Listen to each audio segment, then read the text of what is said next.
আজকেও আমি আমার মসজিদে বলছি, 60 বছর বয়স, 50 বছর বয়স, 40 বছর বয়স, কি পরিমাণ আফসোস একজন মুসলমান এত লম্বা হায়াত পাইল, 365 দিনে 1 বছর, এরকম 60 বছর, এরকম 50 বছর, এরকম 30 বছর, অথচ এই বেচারা আল্লাহর কোরআন পড়তেও জানে না, কি বলছে কোরআনে এটাও জানে না, সূরা ফাতিহা আলহামদুলিল্লাহটারও অর্থ, তরজমা, অনুবাদ এটাও জানে না। কেমনে এই লোকটা রাত কাটায়, কেমনে ঘুম যায়, কেমনে বন খায়, কেমনে চা খায়, কেমনে ফানসুগারি খায়, আমি বুঝি না। এবারটা কি বুঝা রাত কাটায়, কি বুঝা দিন, হায় আফসুস, আফসুস। 2টি আয়াত আমি তেলাওয়াত করেছি, সূরা কাহাফের 2টা আয়াত, 7 এবং 8, এই 2টি আয়াত আপনাদের সামনে পড়েছি। অল্প একটু কথা। আল্লাহ তাআলা বলেন, ইন্না জাআলনা মা আলাল আরদি জিনাতাল লাহা। আল্লাহ তাআলা বলে, নিশ্চয়ই এই জমিনের উপরে যা কিছু আছে সব কিছু আমি আল্লাহ বানিয়েছি। কেন বানিয়েছি? জিনাতাল লাহা, এগুলো সব এই পৃথিবীর, এই জমিনের শোভা, সৌন্দর্য।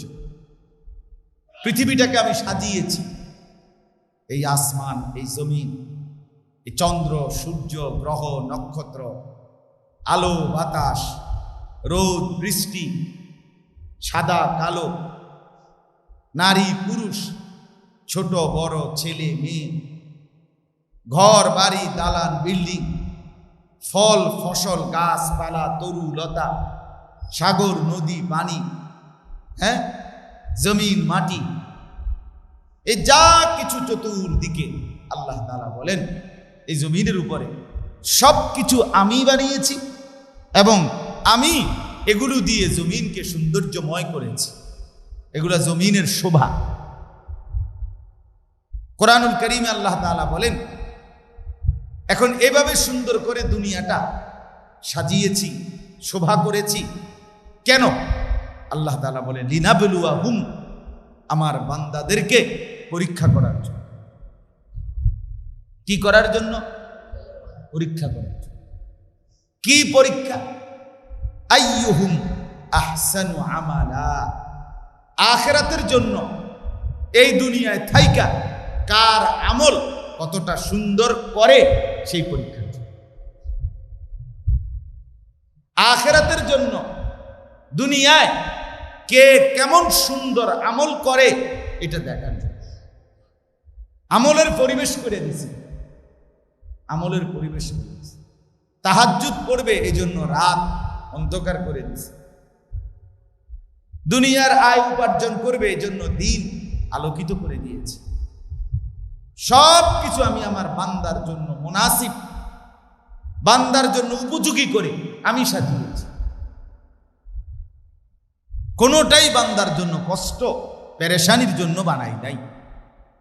শুধু আমার ইচ্ছা, আমি আল্লাহ তাআলা পরীক্ষা করছি আখিরাতের জন্য আমার কোন বান্দার আমল কতটা সুন্দর।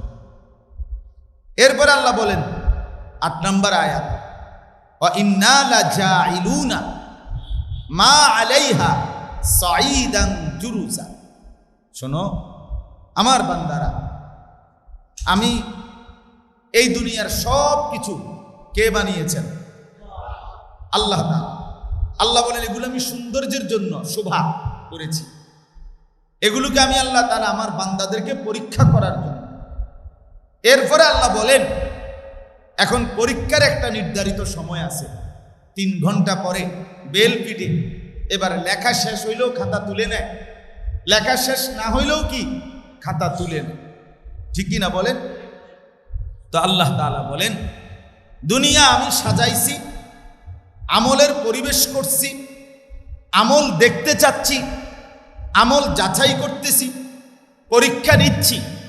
নির্দিষ্ট একটা সময় আসবে আমি আল্লাহ তাআলা পুনরায় আমি আবার এই সব সৌন্দর্যময় পৃথিবীটাকে ধ্বংস করে আমি আল্লাহ তাআলা একদম সমতল মরুভূমি বানাইছি।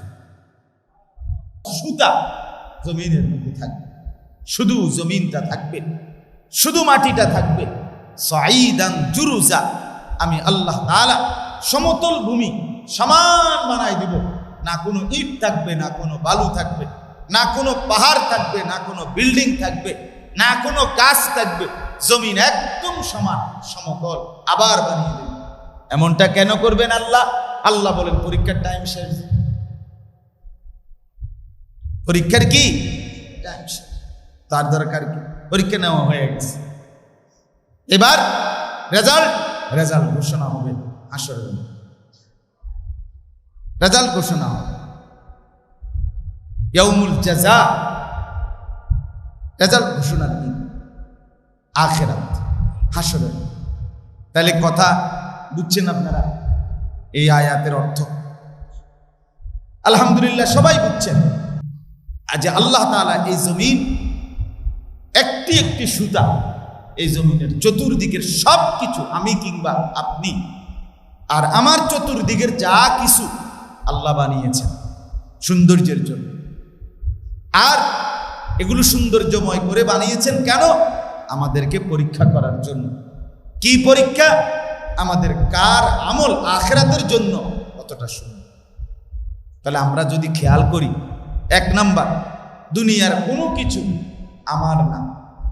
2 নাম্বার, দুনিয়ার কোনো কিছু অসুন্দর না। 3 নাম্বার, শুধুই দুনিয়ার জন্য আমি আসি নাই, আমাকে বানায়ও নাই। আমাকে আল্লাহ তাআলা বানিয়েছেন আখিরাতের জন্য। 4 নাম্বার, আমার দেখা উচিত অতএব দুনিয়ায় থাইকা আখিরাতের জন্য আমাকে কি কি লিখতে হবে, কি কি বলতে হবে, কি কি করতে হবে সেটা জেনে বুঝে আমাকে আমার দুনিয়ার হায়াত থাকতেই আমারটা আমি করতে হবে। কারণ পরীক্ষার টাইম শেষ হইলে আমারে কিন্তু নিয়ে যায়, আমাকে চলে যেতেই হবে। এই হলো সহজ কথা। এবার এই কথার উপরে আপনিও ভাবেন, আমিও ভাবি। ভেবে দেখেন, আপনি যা করছেন, আমি যা করছি, তা কতটুকু আখিরাতের জন্য উপযোগী, কতটুকু অনুপযোগী। অন্তর থেকে আমার ভাই, যুবক ভাই, তোমাদেরকেও বলি ভাই, ছোটবেলা থেকে এতবার শুনছো, এত আলেম, এত হুজুর, এত মাওলানা সাহেব, এত কোরআন থেকে এতবার বলছে আখিরাত আছে, পরকাল আছে। প্রতিনিয়ত তুমিও লাশ দেখছো, মৃত্যু দেখো, কত মানুষের জানাজা তুমিও পড়ছো। তুমিও একবার ভাবো ইনসাফের সাথে, তুমি যেই রং তামাশার ফুর্তিতে আছো, যদি এটার স্থায়িত্ব থাকতো, যে এটা নিশ্চিত এটা আমার থেকে কোনোদিন হারাবে না, আমি এই রঙেই চলতে পারবো, এই ফুর্তিতেই চলতে পারবো, তাইলে আমার কোনো মানা নাই। কিন্তু এটা কি নিশ্চিত যে আমরা এই রঙের ঘাট, এই রঙের দুনিয়া এভাবেই থাকবে? তো